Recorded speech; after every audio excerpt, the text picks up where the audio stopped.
Renungan Pagi Maranatha oleh Ellen G. White, 29 Juni 2026. Mari kita berdoa. Bapa kami yang di sorga, Allah pencipta langit dan bumi, laut dan segala isinya, Allah yang maha besar, maha kuasa, sumber segalanya, yang kami sembah selalu melalui anak-Mu yang tunggal, Yesus Kristus. Terpujilah Yesus, anak Allah yang maha tinggi, yang adalah Tuhan atas hari Sabat. Pada pagi hari ini kami bersyukur boleh bangun dan berbakti, dan sebagaimana membaca dan mendengarkan nasihat firman-Mu, kiranya ini menjadi pertobatan bagi kami semua, agar tidak hanya setia berbakti kepada-Mu ya Bapa pada hari Sabat, namun kami juga setia untuk menyembah-Mu dan meninggalkan segala ajaran-ajaran dunia, khususnya tentang Trinitas. Beserta kami sepanjang perbaktian ini kehendak-Mu yang jadi. Ampun kami akan dosa dan salah, karena kami berdoa hanya dalam nama Anak Allah yang tunggal, Yesus Kristus, yang adalah Tuhan dan Juru Selamat kami. Amin. Renungan hari ini akan dibacakan oleh Ibu Gladys Torondek. Kepada Ibu Gladys, kami persilahkan. Shalom, selamat pagi untuk kita semua.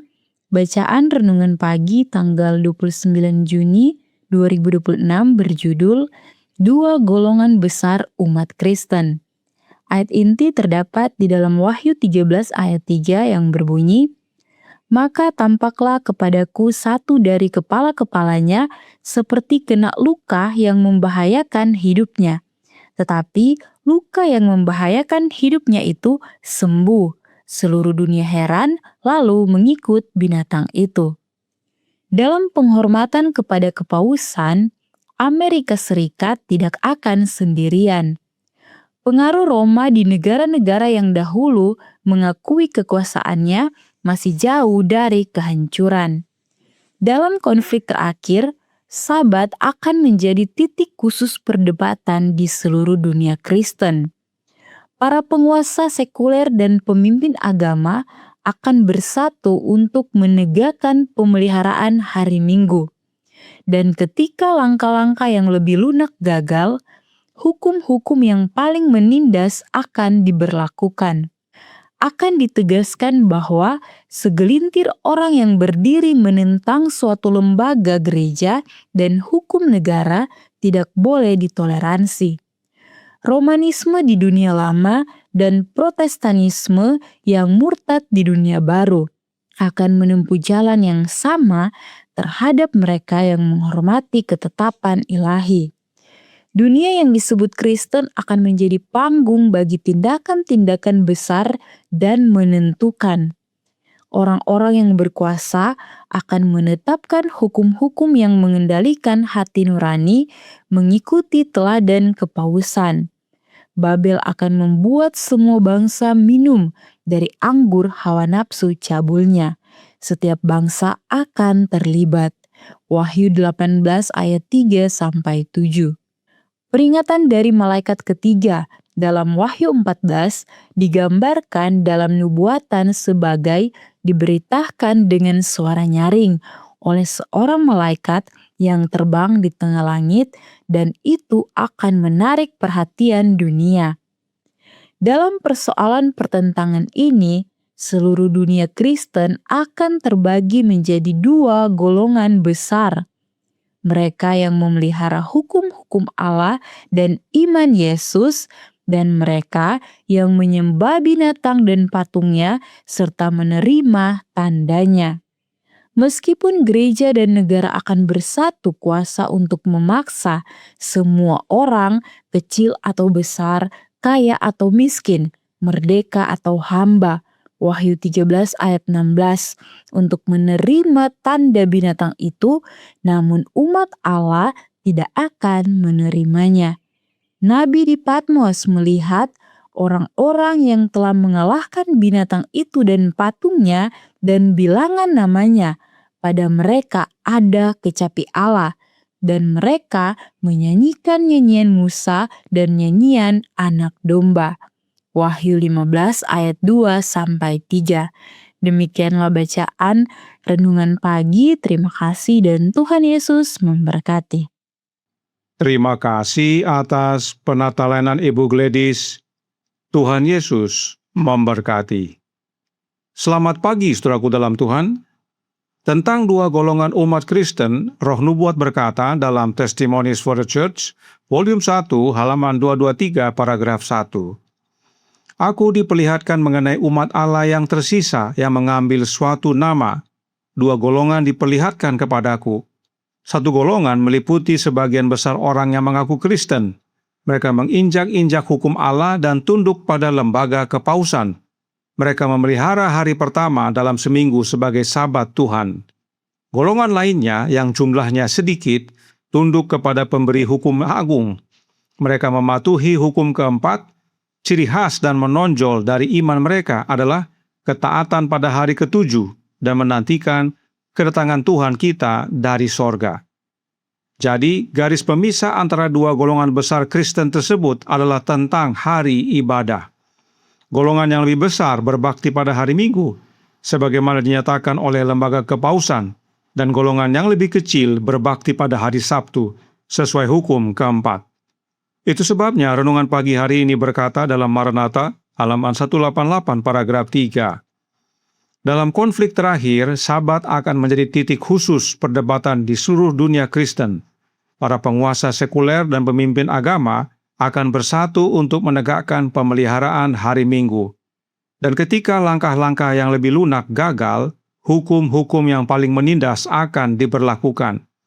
Akan ditegaskan bahwa segelintir orang yang berdiri menentang suatu lembaga gereja dan hukum negara tidak boleh ditoleransi. Oleh sebab itu, Roh Nubuat berkata dalam buku Testimonies for the Church, volume 1, halaman 223, paragraf 3. Tidak ada nama yang dapat kita ambil yang tepat selain yang sesuai dengan pengakuan kita dan mengungkapkan iman kita serta menandai kita sebagai umat yang istimewa. Nama Advent hari ketujuh merupakan teguran yang nyata bagi dunia Protestan. Disinilah garis pembeda antara penyembah Allah dan mereka yang menyembah binatang dan menerima tandanya. Konflik besar terletak antara hukum-hukum Allah dan tuntutan-tuntutan binatang. Justru karena orang-orang kudus menuruti ke-10 perintah Allah atau 10 hukum Allah, maka naga itu menyatakan perang terhadap mereka. Jika mereka menurunkan panji dan mengalah pada ciri khas iman mereka, naga itu akan menang. Tetapi mereka membangkitkan amarahnya, karena mereka berani mengangkat panji dan mengibarkan bendera mereka sebagai penentangan terhadap dunia Protestan yang menyembah lembaga kepausan. Karenanya, renungan pagi hari ini berkata dalam Maranatha, halaman 188, paragraf 3. Dalam persoalan pertentangan ini, seluruh dunia Kristen akan terbagi menjadi dua golongan besar. Mereka yang memelihara hukum-hukum Allah dan iman Yesus, dan mereka yang menyembah binatang dan patungnya serta menerima tandanya. Meskipun gereja dan negara akan bersatu kuasa untuk memaksa semua orang, kecil atau besar, kaya atau miskin, merdeka atau hamba, Wahyu 13 ayat 16, untuk menerima tanda binatang itu, namun umat Allah tidak akan menerimanya. Kembali di dunia ini hanya ada dua golongan besar kekristenan, yaitu yang menuruti hukum Allah dan memiliki iman Yesus, dan yang menuruti lembaga kepausan yang adalah Sabat hari Minggu.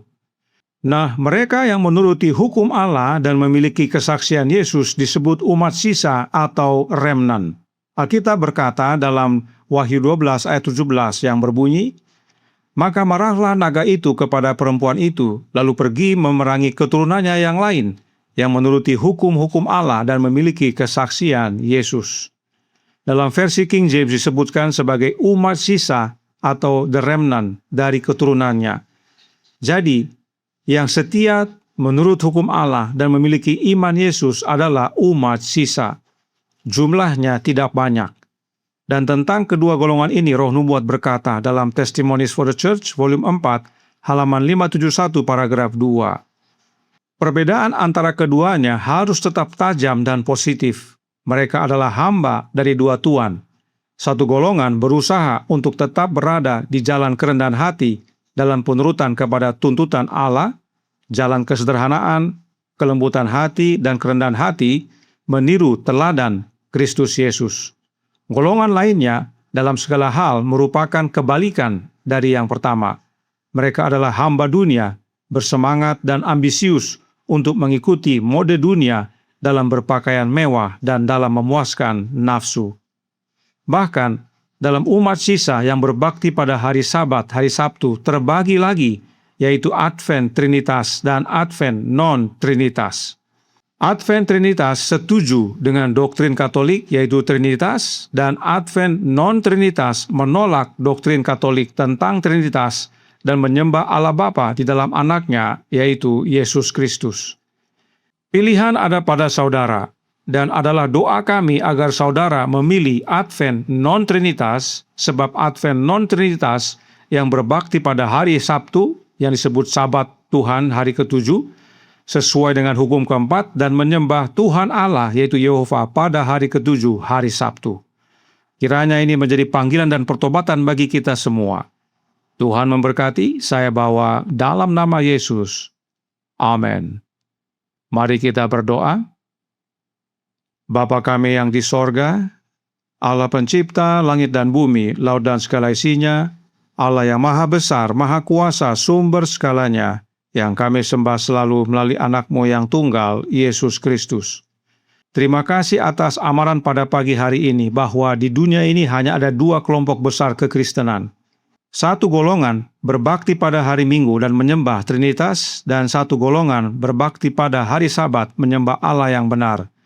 Namun, sebagaimana dalam gereja Advent yang sekarang ini, meskipun mereka berbakti pada hari Sabat, mereka menyembah Allah Trinitas yang sama dengan yang menyembah pada hari Minggu. Karenanya tolong kami ya Bapa, karuniakanlah roh anak-Mu dalam hidup ini, agar masing-masing kami tidak hanya dituntun dalam seluruh kebenaran, tetapi juga berbakti pada hari Sabat, hari Sabtu, dan menyembah Engkau ya Bapa yang adalah pencipta langit dan bumi. Dan kiranya ini menjadi panggilan bagi banyak orang dalam gereja Advent, sebab sebagai umat sisa, kami harus tetap teguh sampai pada akhirnya, apapun yang terjadi. Beserta kami sepanjang hari ini kehendak-Mu yang jadi, ampun kami akan dosa dan salah, karena kami berdoa hanya dalam nama anak Allah yang tunggal, Yesus Kristus, yang adalah Tuhan dan Juru Selamat kami. Amin.